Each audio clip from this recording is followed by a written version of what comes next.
남은 한 달 동안 국어를 2까지 올리게 제일 큰 도움을 줬던 게 EBSI의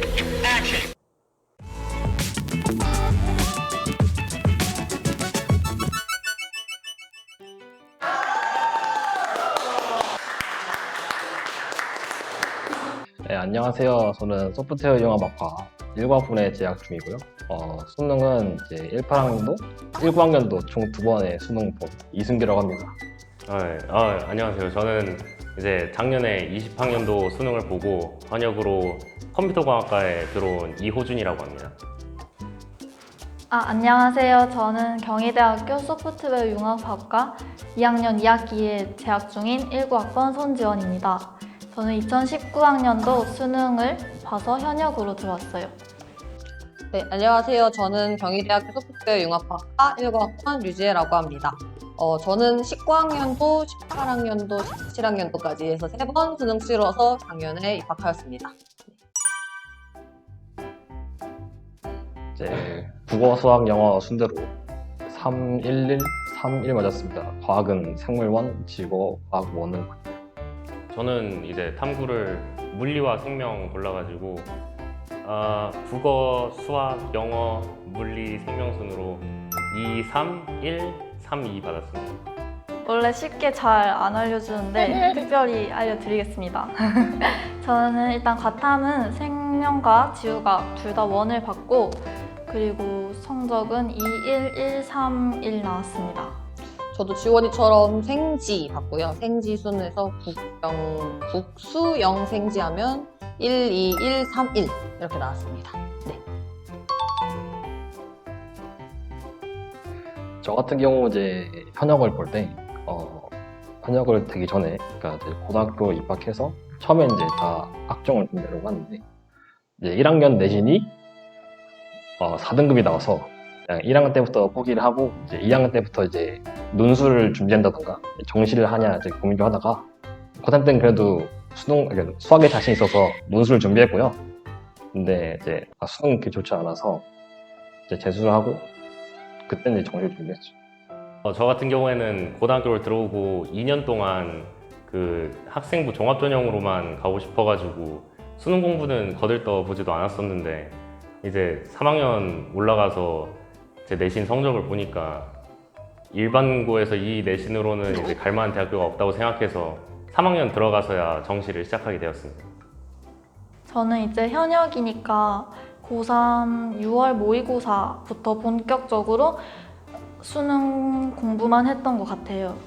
이제 딱 6월 모의고사를 기점으로 하게 됐던 이유가 6월이면 이제 보통 자소서를 1차를 마무리하고 육모 치고 자소서를 2차를 이제 다시 쓸 때예요. 저는 그때 자소서를 다시 쓰기 전에 이제 학종으로 정말 갈 건지 좀 고민을 많이 하게 됐죠. 근데 일단 성적이 원하는 곳을 갈 만큼 나오지 않았고 만약에 간다고 해도 전 학종을 생명공학과를 썼었는데 막상 고3 때 돼서 이제 대학을 생명공학과로 내려고 하니까 대학 4년을 막 그렇게 가고 싶다는 마음이 덜 드는 거예요. 그래서 이제 과도 좀 고민하게 되면서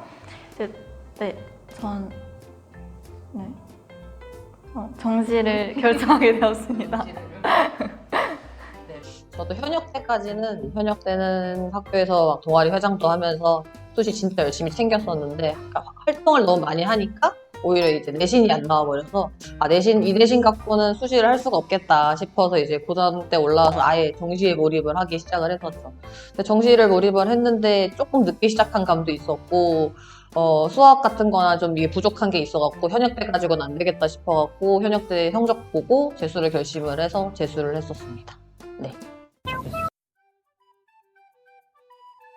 저 같은 경우 다른 과목은 딱히 팁이란 거는 별로 없었고요. 특히 수학에서는 이제 공식을 활용을 할 때 그 공식이 어떻게 쓰이고 어떤 상황에 써야 되는지 좀 제대로 알고 싶어서 공식을 처음부터 증정을 하고 그리고 문제에 적용시킬 때 이게 왜 적용이 되었는가를 좀 제대로 공부하다 보니까 수학을 이제 문제 풀 때 어떤 공식을 어떻게 써야 될지 상황이 보였어요. 그렇게 해서 공부를 저는 이제 공부를 할 때 학원 같은 것도 안 갔고요. 이제 제 친구들은 3학년 되니까 대치동을 거의 주말마다 왔다 갔다 하고 그러던데 저는 딱 EBS와 EBS 인강 하나만 가지고 가자라는 생각으로 수능 특강이랑 수능 완성을 각각 한 권씩 사서 그냥 수능 전날까지 처음에 시작해서 끝까지 풀고 다 풀었으면 한 번 더 풀고 2번 풀었으면 3번 풀고 해서 수능을 보았습니다.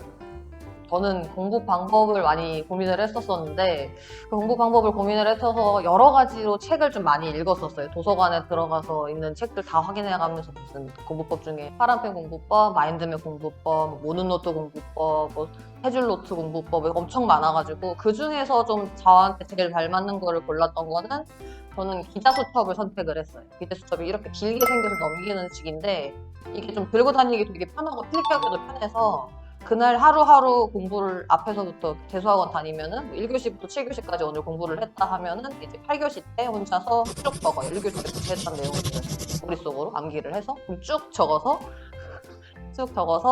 아, 오늘 이렇게 공부를 했구나라는 거를 암기를 한번 머릿속으로 해보는 거죠. 그리고 나서 이제 집에 돌아갈 때 걸어가면서 이거를 읽으면서 아, 오늘 이렇게 공부를 했구나. 기억 안 나는 형광펜 칠하고 이렇게 해서 매일매일 정리를 하니까 이게 그냥 그대로 제 노트가 돼가지고 아, 이거 가지고 복습을 하고 여기서 이제 추가내고 이런 식으로 공부를 했었거든요. 그러면 이제 자연스럽게 요약이 되니까 그런 식으로 공부를 했던 게 가장 머릿속에 효율적으로 남았던 공부법이었던 것 같습니다.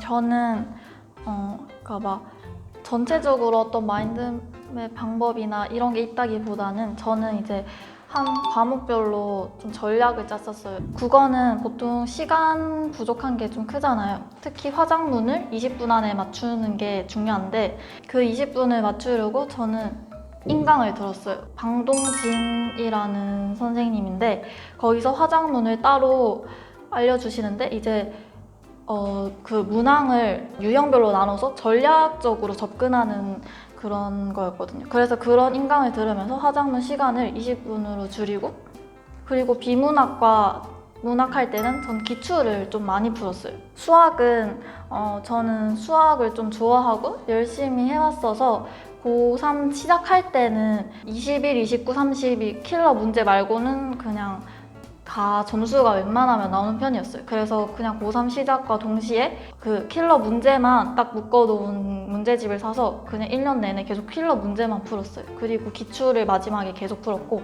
영어는 제가 수학을 좀 열심히 하다 보니까 영어를 아무래도 손 놓게 되더라고요. 그래서 이제 공부를 좀 덜 하다가 막바지에 좀 급해지니까 영어는 수특수한 연계가 중요하잖아요. 그래서 그거를 그냥 인강에서 100개만 뽑아주는 그런 거를 듣고 그냥 그것만 이렇게 막 보고 공부를 했었어요. 생명과학은 인강 보고 했는데 제가 유전이랑 이런 성적이 좀 안 좋아서 별로 말씀드릴 게 없을 것 같고 지우과학은 저는 그 인강을 정말 추천해드리고 싶은데 오지훈 선생님을 추천해드리고 싶습니다. 오지훈 선생님 제가 말하지 않아도 엄청 유명할 텐데 저도 막 친구들 얘기 듣고 개념부터 시작해서 마지막에 뭐 다지선다까지 이렇게 계속 따라갔었는데 저는 그것만 했었고 그리고 그냥 수능 전에 그 개념이랑 다지선다 계속 봤던 게 많이 도움이 됐었던 것 같아요.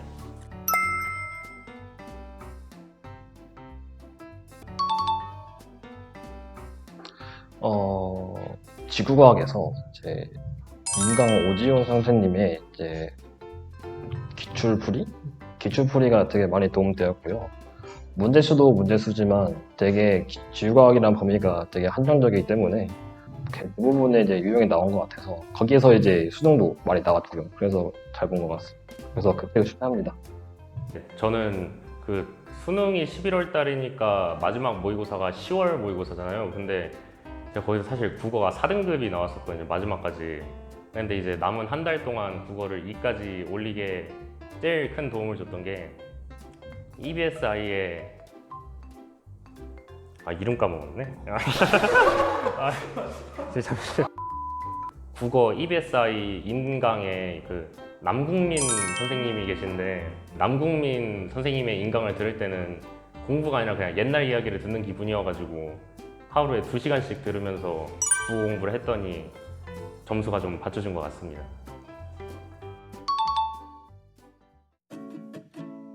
저도 이제 학원을 다녔었는데 재수할 때는 학원을 다니게 되면 똑같아요 학교랑 1교시부터 7교시까지는 수업을 듣고 그 다음에 8교시부터는 자습 해서 하는 거였는데 등교가 8시 반까지 등교 8시 반까지여서 아침에 일어나서 가야 되는데 학원이 좀 멀어서 아침에 한 6시 반쯤에 일어나서 밥을 먹고 한 7시 10분쯤에 출발을 해요. 근데 이게 건강도 챙겨야 된다 싶으니까 또 한 20분 정도 걸어서 지하철역을 가고 그러면 학원을 도착을 하면 8시 반에 도착을 해요.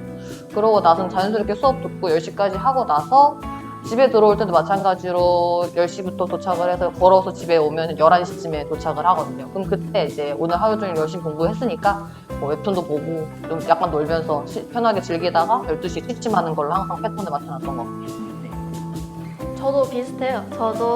저는 이제 고등학교 또 고3 때 1년 내내 기숙사를 살았어서 저도 뭐 비슷하게 6시 20분에 일어나서 밥 먹고 학교 가자마자 그냥 공부 계속했어요. 저는 물론 학교에서 수업이 있긴 했지만 저는 막 부스 스탠드 이렇게 세워두고 다른 큰 책 펼쳐놓고 이렇게 하는 척하면서 안 보이게 해가지고 몰래 혼자 자습하고 그렇게 해서 그냥 하루 종일 혼자 자습을 했어요. 그래서 밥 먹을 때 빼고는 계속 공부만 했었던 것 같고 아무래도 하루 종일 공부하는 게 쉽지 않긴 한데 저는 기숙사고 이제 곧 저 친구들이 전부 다 저희 학년이 거의 기숙사였어서 다 같이 공부하는 분위기다 보니까 약간 어렵지 않게 잘 할 수 있었던 것 같아요. 저 같은 경우 이제 재수를 할 때 제가 기숙학원을 다녔는데 이제 기숙학원이다 보니 어쩔 수 없이 생활 패턴이 고정이 돼요. 그리고 학원에서도 이제 수능 전에는 무조건 수능의 시간에 맞춰서 그게 이제 거의 고정이 될 것 같아요. 저는 이제 고등학교가 기숙사가 있어가지고 기숙사에 들어가서 생활을 했었는데 저도 조금 비슷하게 매일이 수능 날이라고 생각하면서 이제 6시에 일어나서 룸메랑 돌아가면서 씻고 학교에 가서 앉아있다가 급식실이 열리자마자 뛰어가서 밥 먹고 또 돌아와서 앉아있다가 시간에 맞춰서 그냥 같은 날 같은 시간에 국어면 국어 모의고사, 수학이면 수학 모의고사를 풀면서 하루를 보냈습니다.